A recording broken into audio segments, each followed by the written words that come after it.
Welcome to This Explainer. We're about to dive deep into the absolutely epic, thousands of year story of human commerce. We're going to trace this fascinating journey from the earliest days of ancient barter all the way to the total global dominance of the US dollar. Money is basically this invisible architecture that shapes our entire world. And to really understand the present and honestly, to figure out the future, we have to look at exactly how we got here. So let's just jump right in. So, have you ever stopped to wonder why a decision made by a central bank in Washington dictates the price of a loaf of bread in Bangladesh, or, say, the cost of fuel in Kenya? It's a pretty profound question, because it shows us that money is way more than just paper in your wallet or lines of code on a screen.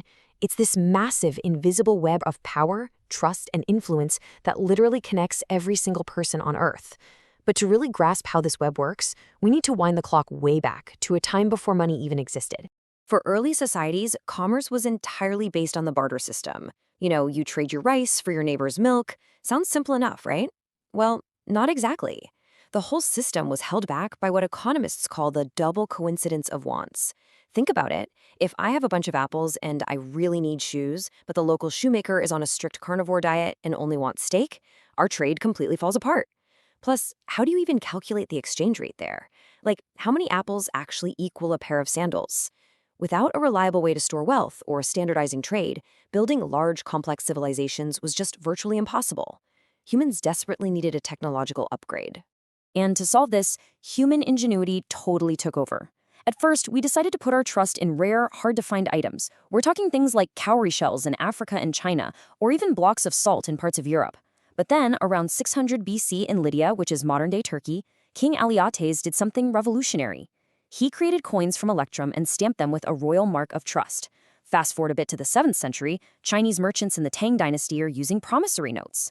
That directly led to the world's very first official government paper money, the jiaozi, in the 11th century. Eventually, skipping ahead to the 1600s, London goldsmiths started issuing paper receipts for deposited gold.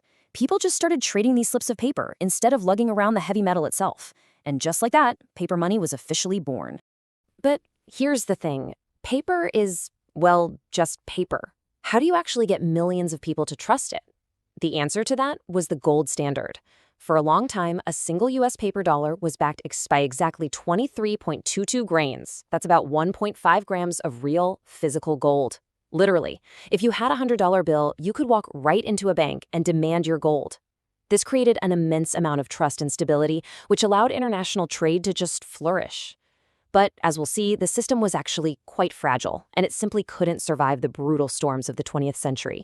World War I and World War II completely devastated the global economy. To fund their militaries, countries printed massive amounts of unbacked money, which totally broke the gold standard. However, as the dust finally settled after the Second World War, one nation emerged stronger than ever. The United States had sustained virtually no domestic destruction. Its industrial production was absolutely booming, and crucially, it held massive gold reserves securely locked away in Fort Knox. The U.S. was sitting in the absolute perfect position to rebuild the global economy. Which brings us to the really pivotal year of 1944.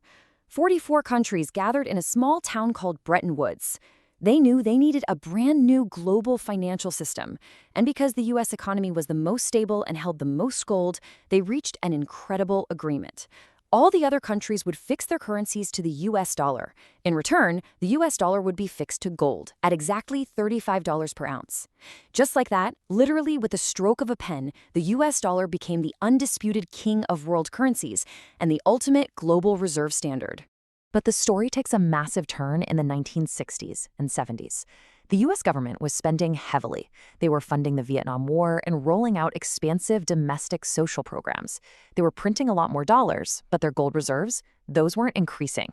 Other nations started noticing this mathematical imbalance and began demanding actual gold for their paper dollars. The vault was draining fast. So, in 1971, President Richard Nixon stunned the world.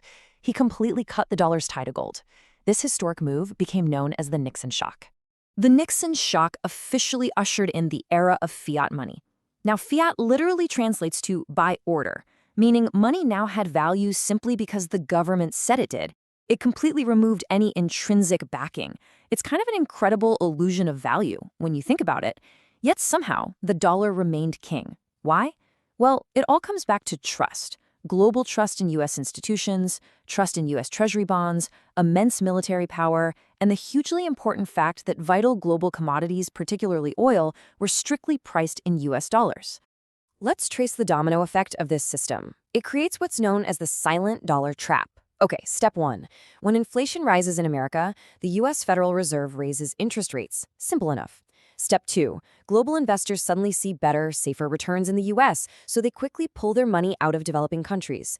Step three. Nations like Egypt, Pakistan, or Argentina experience massive capital flight, and their local currencies just crash. Step four. Suddenly, for these countries, the cost of importing goods and servicing their dollar-denominated debt skyrockets. It's crazy to think that a simple policy tweak in Washington creates instant economic shockwaves globally. This dynamic creates a really stark contrast. On one side, you have U.S. investors who gain higher, secure returns in a very safe market. On the exact opposite side, developing nations are caught in a devastating dollar debt trap. Just imagine a country takes out a $1 billion loan. If their local currency loses half its value against the dollar because of these global market shifts, they suddenly have to pay back twice as much in their local currency just to clear the exact same loan. As a result, it forces governments to raise taxes, cut jobs, and slash pensions just to stay afloat. So the absolutely crucial takeaway here is that this massive macroeconomic reality hits everyday people on a microeconomic level. It is a totally invisible web. Oil is traded in dollars. Basic staples like wheat, rice, and corn traded in dollars. When the dollar strengthens, a local bakery in Brazil suddenly pays more for imported flour. A student in Kenya has to pay more for an imported laptop or their international tuition. The global cost of living is inextricably tied to the strength of this single fiat currency. And because the dollar is so deeply embedded in everything, it can actually be utilized as a powerful geopolitical tool. Enter the SWIFT network. You can think of SWIFT as basically the WhatsApp for global banks. It's a secure messaging system used to authorize money transfers across borders. Because the U.S. holds tremendous sway over this dollar-dominated system, they can effectively isolate entire nations from the global economy. By removing countries like Iran or Russia from the SWIFT network, their economies can be severely crippled without a single bullet ever being fired. It really is the ultimate financial weapon. Now, this weaponization has sparked a quiet but incredibly intense global financial war, and the battle lines are clearly drawn. On one side, we have the established U.S. and Western-controlled system. That's SWIFT, the IMF, the petrodollar, and traditional centralized banking. On the other side, alternative alliances and new technologies are rising up to challenge it. We're seeing alternative payment platforms, the BRICS New Development Bank, a surge in local currency trades, and of course, decentralized cryptocurrency entering the fray. If we explore the geopolitical side of the shift, we're seeing a really significant movement towards de-dollarization. This is heavily driven by the BRICS alliance: Brazil, Russia, India, China, and South Africa. China and Russia are actively bypassing the dollar by trading directly in yuan and rubles. Saudi Arabia is now accepting other currencies for oil, which challenges the 50-year reign of the exclusive petrodollar. India is pushing hard for trade in rupees. And the BRICS nations are even exploring a shared currency backed by physical assets, like gold or rare earths, to completely sidestep U.S. financial hegemony. But while governments are fighting this geopolitical financial war, a completely different technological rebellion was brewing. This one was born out of the 2008 financial crisis.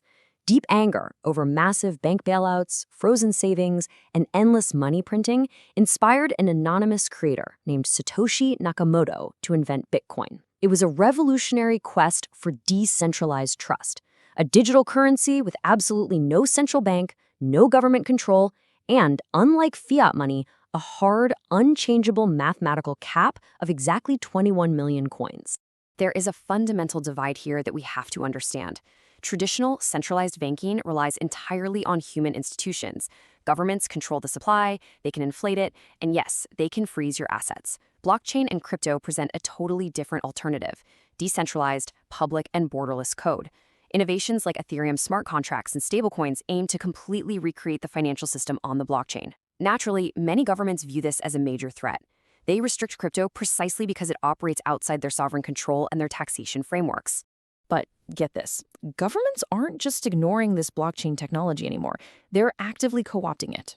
Staggeringly, over 130 countries are currently researching, developing, or already testing their own central bank digital currencies, or CBDCs. The race to officially digitize sovereign fiat money is moving incredibly fast right now. Let's look at the real-world impact these CBDCs could have.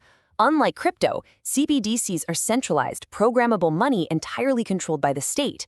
They'll allow for instant international transactions without those frustrating multi-day waiting periods of traditional banking. Crucially, they could allow nations to completely bypass the US-controlled SWIFT system.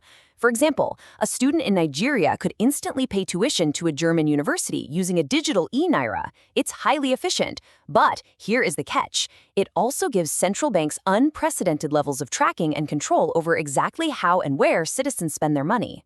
As we've seen today, whether we are talking about Electrum coins in ancient Lydia, the Bretton Woods Agreement, Bitcoin, or these newly minted central bank digital currencies, it all boils down to one fundamental truth. Money is not just metal, paper, or code. It is trust. The system only works based on who the world chooses to believe in. Even in nations suffering from severe hyperinflation, like Zimbabwe, citizens often still hoard physical US dollars under their mattresses. Because despite the entire digital revolution, that old paper still represents trusted stability. Which leaves us with this final critical thought.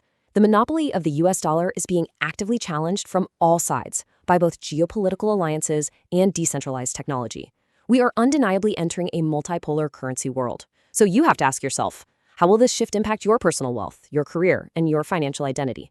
The future of money is being co-authored right now. Stay curious, diversify your understanding, and always keep asking what comes next. Thanks for joining me on this explainer.